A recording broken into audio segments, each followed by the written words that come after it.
everyone, Miss Ashby here. Today's activity is going to be a mindful breathing activity.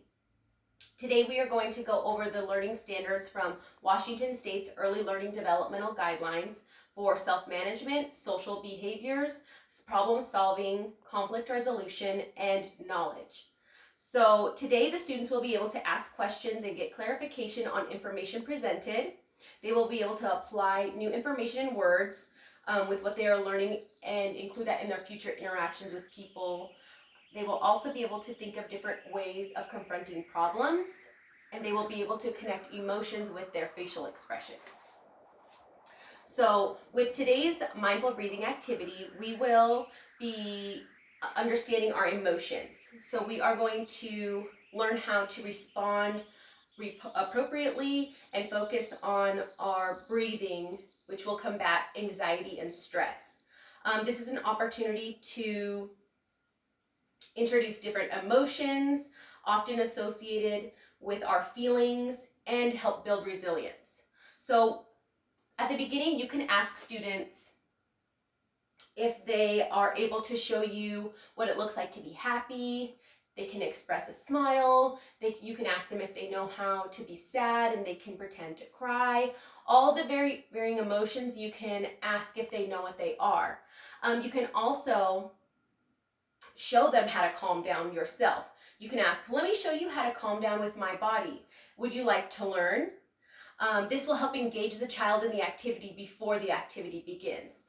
You can also ask them if they know what hot soup is, or if they have ever had a temper tantrum before. Those are all the things that you can ask them if they've experienced. So when the activity starts, you can ask them if they know anything about feelings. You can start by asking if they know the difference between being happy and unhappy, and then compare those two feelings. This activity will start out just as an open conversation. You can have a book, you can have pictures, anything that represents feelings. You can also go over counting. So a lot of breathing exercises go hand in hand with counting. You can count up, you can count down, you can do 1, 2, 3, 4, hold your breath. 4, 3, 2, 1, release your breath. There is a number of, it doesn't matter what number you go to. For 3 to 5-year-olds, I generally do a box. 4, 4, 4, 4. Or the older the child, the longer they can hold their breath. Just depends on their child's age. After, you can ask them to find a comfy spot. Right now we're just going to be on the floor. You can get a yoga mat, you can have a blanket, pillow. Some children like to sit crisscross applesauce, some children do not. They can have their bodies however they would like, as long as they're comfortable. I have lots of students that like to sit on their knees, like to sit on their bottoms. However they feel comfortable, you can allow them to sit. So when you are in a comfortable position, the materials you need is just yourself. Having a yoga mat and a blanket is not required. They just need themselves. So I will first ask them to sit comfortably, and then ask them to bring their hands out in front of them. So I have 2 different techniques I'm going to teach you. The first is candlesticks. So I'm going to ask them to put their hand in cinnamon rolls, and then their thumbs will be gently laid down. For candlesticks, you'll ask them to light their candles, and everyone likes to do this. Everybody light your candles, and they pop up their thumbs. So when you pop up your thumbs, you ask them to take a deep breath in and smell their candle. So everyone will take a deep breath in. You'll count to 3 or 4. 1, 2, 3, 4. And then you tell them, as the instructor, oh no, your candle's getting hot. Let's blow them out. 1, 2, 3, 4. You repeat that activity over and over again until they seem to be calming down or seem to be regulating their emotions a little bit better. Also, this is an opportunity to allow them to visualize and incorporate imaginative play. So you can ask them, oh, my candles, I think it smells like vanilla. And then you can go around, if it's in a classroom setting, you can go around and ask each student what their smell of their candle is, or you can converse with one child about what they think their candle may look like or what it may smell like. And that kind of gives a little bit more fun to the breathing activity. The other breathing activity is called a bowl of soup. So you will take your two palms and you'll create a bowl. And with this activity, it's just like the candlesticks. It's a hot bowl of soup. So with that one, you will want to take a deep breath, smell your soup. Everyone has a different flavor soup. So you'll take a deep breath. Oh, but your soup is hot. Blow on your soup. And calmly blow your soup out. And this is a silly way where you can repeat the activity several times, and then you can ask them, hey, what flavor's your soup?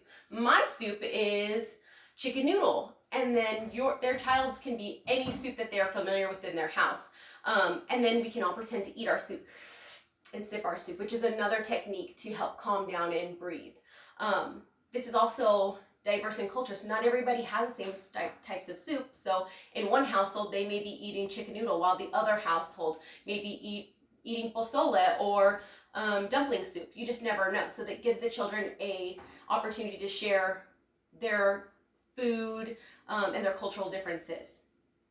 Also, this is a way to introduce vocabulary. So using your imagination, children are allowed to use their imaginations in this activity because they're not being forced to streamline to a set curriculum. They can be creative, and some children, they always tease me and they say, oh, do you like broccoli ice cream, Miss Ashby? Maybe they want ice cream soup, or maybe they want a candle that smells like cheese. You just never know. They can be creative in their own and use their own imaginations when you ask them their questions.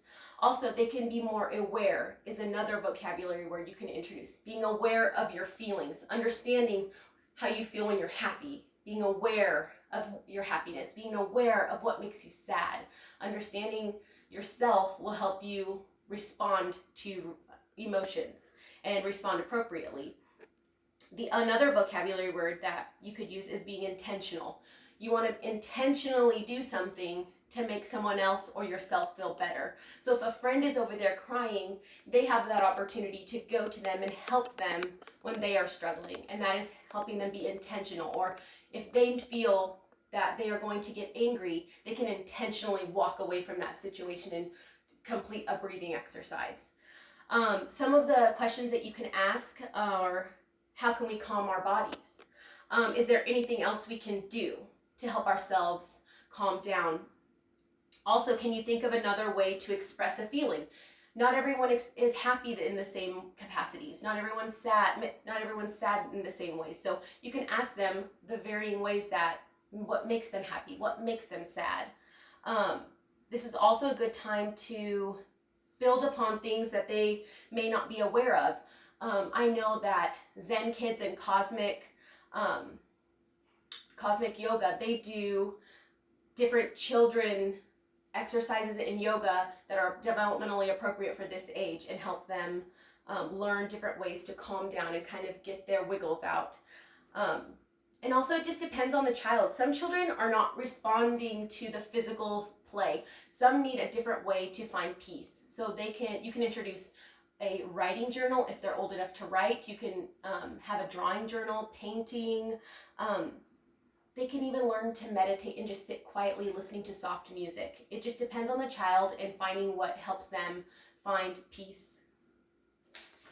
Some other things with this activity is how it is age appropriate. So every child is different in how they react and how they express their feelings.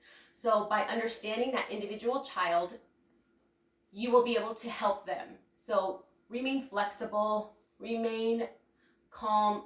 Every child moves at a different pace.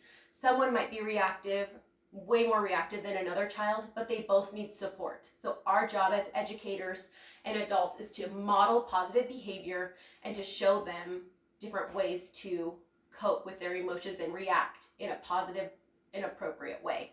Another area is to make sure that they don't feel like they're scared to talk about their feelings. Every feeling is important, and every feeling needs to be given time to make sure that they know it's okay to be sad sometimes. There is appropriate times to be sad. There's appropriate times to be angry.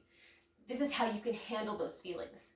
There's also appropriate times where our happiness needs to kind of be honed in a little bit, and we need to teach them across the board about all of their feelings and that they're okay to be expressed. In different cultures, people express themselves differently. So in a certain culture, it may not be appropriate for them to cry or misbehave in public. And we can give them the tools that they can use at school or at home to help them cope with their emotions. There's also just different ways where you can just ask them, hey, if you don't like doing candlesticks or soup, or if something else gets in the way, what's another way that your family, expresses themselves? Or, sometimes you have that mom that likes to go on runs. Hey, your mom goes on runs. You can go run with her or exercise outside. You can do yoga. You can go and listen to music. You can give them those ideas that they can do at home. And a lot of these things are inexpensive and free.